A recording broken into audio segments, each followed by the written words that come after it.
Welcome back to the Lanterne Rouge Cycling Podcast, presented by Zwift, the online cycling platform that makes training fun. Here for Tour de Romandie Stage 2 from Echelen to Echelen, the loop and back. A rolly, weird stage. No GC action expected, no extended climbs, but no punchy finish like yesterday either.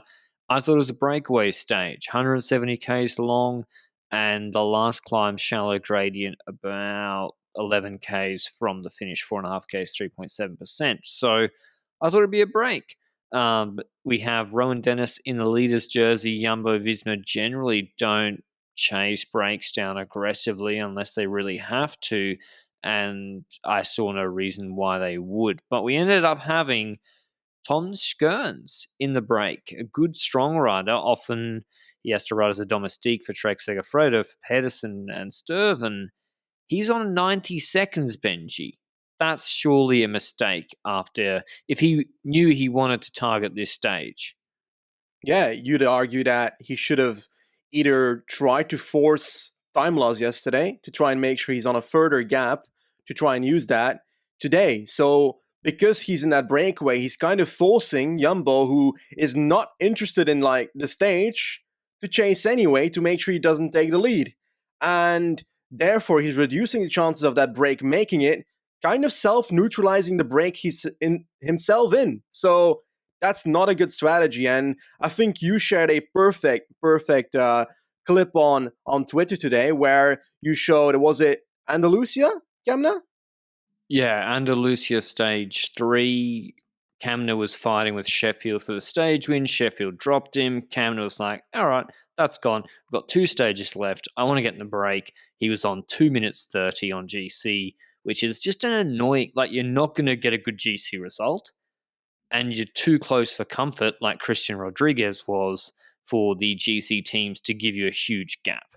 And so he just track standard and lost like 3 extra minutes. So he was on 5 minutes. Didn't actually matter the next day. It was a GC day when Lushenko sold Lopez, but he ended up winning the 5th stage with the help of Buchmann. And it's just something we keep seeing in pro cycling. It's baffling to me.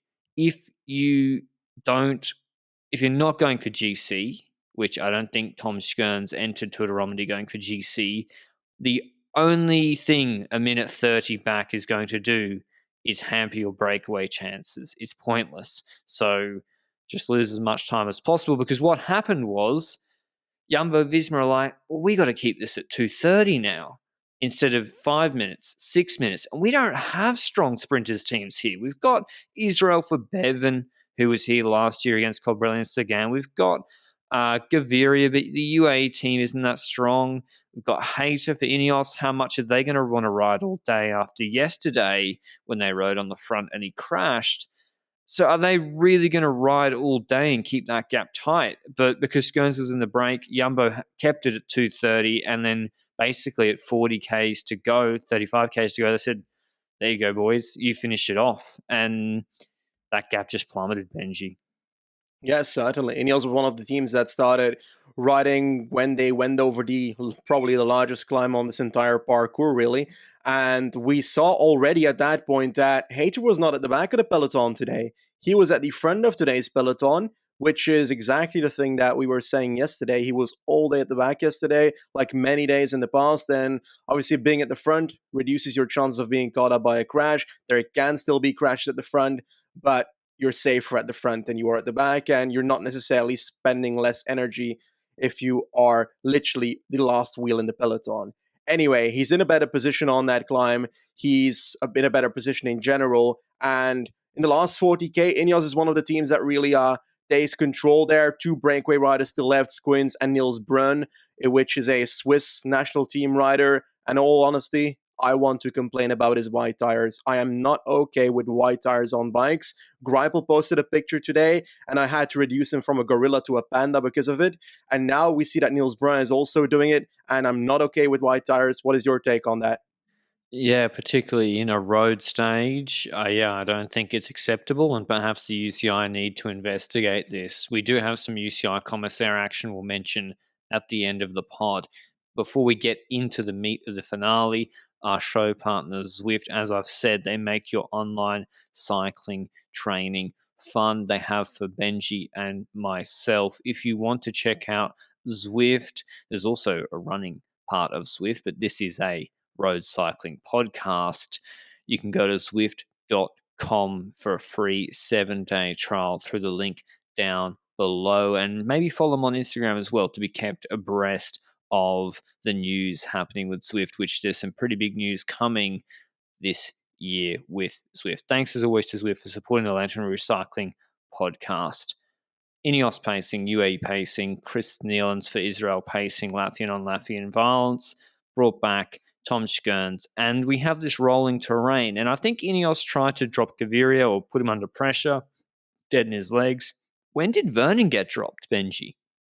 Well, I didn't actually see him getting dropped because I swear that he was in the peloton. I went to take a drink and then he was gone. So I guess during when I was getting a drink, Ethan Vernon got dropped. And I don't know what time that was, but hey, he was gone, and therefore we would have the likes of a Gaviria again, the likes of a Hayter, the likes of a Bevan and so forth sprinting at the end of the stage as that breakaway got caught. And it was really a weird last 10 kilometers, I dare to say, because I thought this is going to be a relatively slow peloton going towards the final, but everybody started getting dropped when Ineos started lining it up. And one of the strongest riders at Ineos today, I'd argue, was Luke Plapp, who, when he was at the front, literally lined up the entire peloton, and plenty of people dropped off the wheel at the back of the peloton at that point. And I'd argue that that is likely the moment where Ethan Vernon got dropped at the back as well. But yeah, Ineos really lit it up. And do you think that's a strategy to make sure that some purist sprinters are being dropped, or do you see something else in that? I don't really know. I think just a lead out for Hayter, although he actually got shuffled back and then he had to be brought forward again into the finale by Sheffield. There was some Hersink Amador Domestique half wheel action on these fast descents, and it's a slightly downhill finish, I think. And in the end, we do have Sheffield, the young American, I believe, leading out Ethan Hayter in good position, second wheel, Gaviria jockeying for his wheel. Plapp, I think we're supposed to do the lead out because Sheffield was going at 700, maybe even 800, and at 500 he was blowing, and Hayter was looking around, and so Platt moved up, and he actually then brought Gaviria on his wheel. I thought he was going to let their wheel go, or let Aberasturi was third wheel on Hayter's wheel go, but then when Platt moves up, Hayter triggers and activates his sprint, goes from like 250 plus. There's not enough room on the left-hand side for Aberasturi to launch initially. He eventually will try and sneak through. Gaviria's on the right, doesn't have the top end to draw level with Hayter out of his wheel, and Hayter wins this sprint convincingly by about a bike length to Aberasturi, who, as I said, makes it up the inside for second. Gaviria third. Vlasov fourth. In the photo, he was actually gaining ground. Sean Quinn fifth, Quinton Herman sixth, Nicky Assange seventh, Ben O'Connor eighth, Groschartner ninth, Kreuzweig 10th. Yes, it's not a great sprint field. Like, we'll be honest, there's barely any sprint trains, and Vlasov's fourth and Kreuzweig's 10th. So that says a fair bit, with Aberasturi second to Abhanda signing off a bit. But Hayter did a shush over the line, Benji, to all the haters. He said he silenced the haters on stage on the prologue. We did a bit of hating, Hayting, yesterday because of his positioning. I don't know why he did it. I haven't heard the post-race interviews, but this is one of those things. Because he wins the stage, people will be like, oh, well, that means the comments made about yesterday are invalidated. It's like, no. Today, he did exactly the opposite of what he did yesterday in crucial moments in the race, i.e. when Ineos were launching it. Therefore, he got an opportunity to sprint Paris-Nice in the Pedersen stage win, in the crosswinds in Tour de Provence. He was at the back, it cost him. So anyway, maybe he just was fired up yesterday, Benji, and that's what motivated him to victory.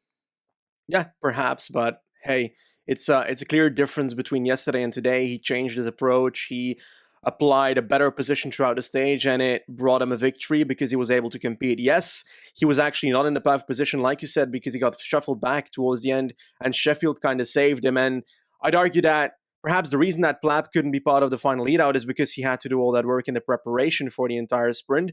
And it seemed like Hayter realized that Sheffield was not going to make it to the sprint and then looked behind and was looking for Plapp, and then Plapp tried to come on the right side, still to the front in the final stretch, and then eventually at some point you had Plapp and Hayter sprinting next to each other. So perhaps Plapp might have even accidentally helped out by hindering the competition by sprinting ahead of them in the same way that Merku did in the past and so forth. Not in a bad way, but in the way that you're just sprinting ahead of somebody, so they have to go around you, and therefore it's not as easy to catch Hayter. But all in all, a great team performance by this by Ineos here, and a well-planned stage for the team, I'd argue. And I think that brings us right to the point of Thomas yesterday.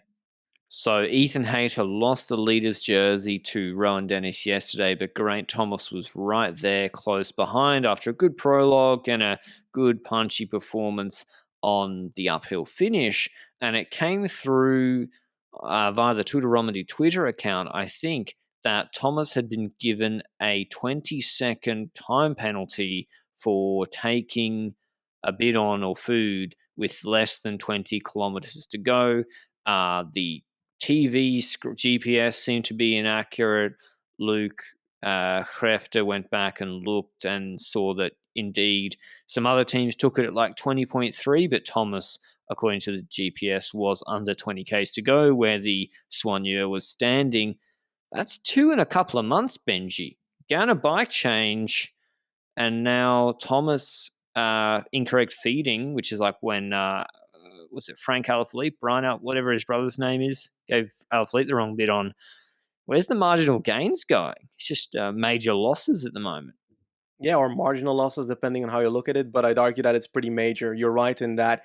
The thing is, when we analyze the incident that we're talking about with Thomas, then it's clear that soigneur was just further than all the competitors' soigneurs, about 700 meters. And it's a mistake by the team 100%. I don't think Geraint Thomas is necessarily the man that needs to be aware and stay aware of the fact that, it's 19.1 kilometers to go. I can't take this bottle. Yes, that might be something that a rider thinks about, but I blame the team completely in the preparation for that. And like you say, it's not the first time. Also, last year, I think Carapaz had one of these issues also in stage 3 of the Vuelta, which means that it's now 3 in the span of a year at least. So clearly some kind of preparation issue when it comes to this one year as at Ineos in these last few months, to say the least. Yeah, and I do think it's a big loss. Thomas was on 14 seconds, I think the same time as Großschartner, and that was, 6-7 seconds ahead of Vlasov, another 10 seconds ahead of O'Connor, I think 12 ahead of Caruso. Now he's behind them. So it's not just a case of defending on the mountain stage, which we have on stage 4, I think, as a stepped mountaintop finish. It's a lot harder now. He can't defend and use his team to defend. And Plapp, who should be very good on that climb, Plapp, but now he has to attack. And attacking O'Connor, Caruso, and Vlasov is a lot more difficult. Then the ITT, he's got a flat section at the start for the first third. Well, not in time for the first third of the kilometers. And then 10Ks, 8%. Again, I don't actually know his exact condition, but if Caruso, O'Connor are all on, then I'm not sure he's going to be taking that much time. So, yeah, difficult position. The defending winner for Tour de Romandie, another mistake. And, yeah, Alaphilippe learned his lesson. And as you said, Benji, I agree. It's not really on Thomas to know exactly the GPS location of where he is. But tomorrow's stage at Tour de Romandie, the third last stage from Valbreuil to Valbreuil, 165 Ks, pretty much just a harder version of today's stage. It is, hilly all day, but the last climb is about 8 Ks from the finish with a decent descent and not very much flat afterwards, 4.5 Ks, 4.5%. Again, the right breakaway should have a real chance unless Ineos want to race all day for Hayter, because I don't see UAE going for Gaviria or Quickstep going for Vernon on this. Do Israel, Benji? I mean, what, shouldn't Bevan go on the break? What's he on?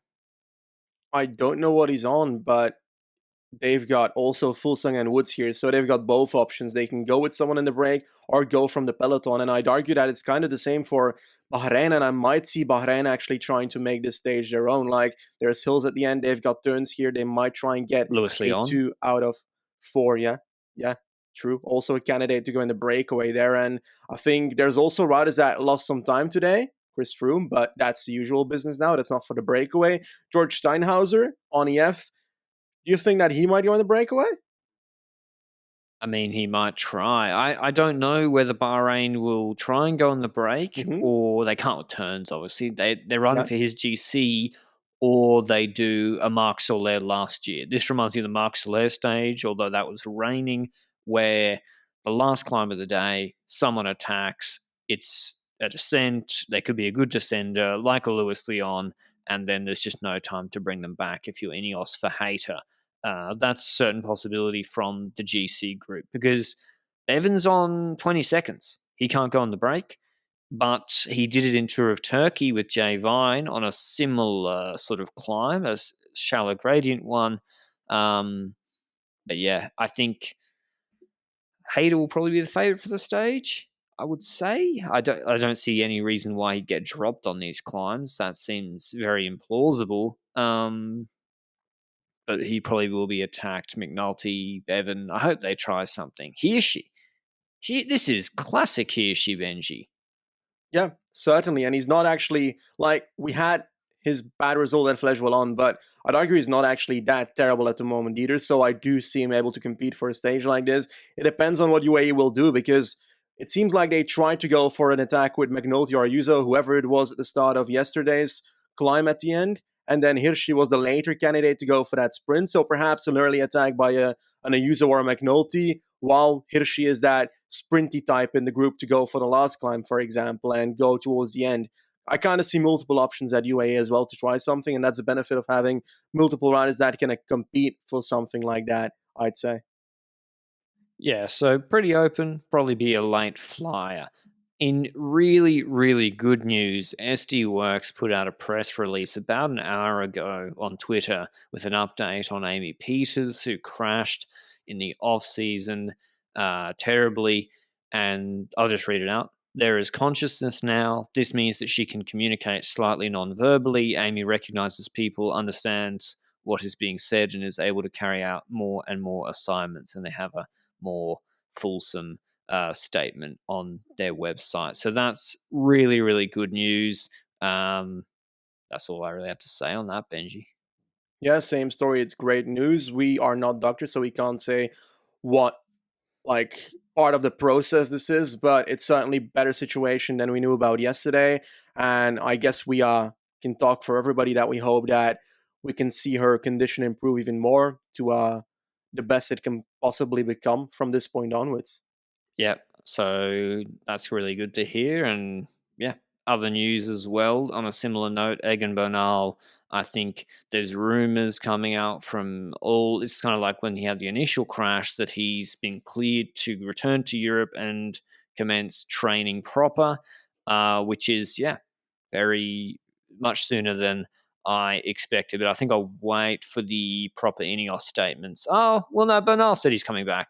He's coming back to Europe. That's a fact. He's flying back today or tomorrow. But I'll let Ineos say what they plan for his schedule to be this year, if any, before we discuss what we expect from Bernal. But yeah, stay tuned for a basket descent attack tomorrow. That's how I see it. Probably be wrong. It'll probably be a Bevan Hayter sprint in Tour de Romandie, and then we've got the big action in the mountains on the weekend. Thanks for listening as always, then to our show partners Zwift. We'll see you tomorrow. Ciao.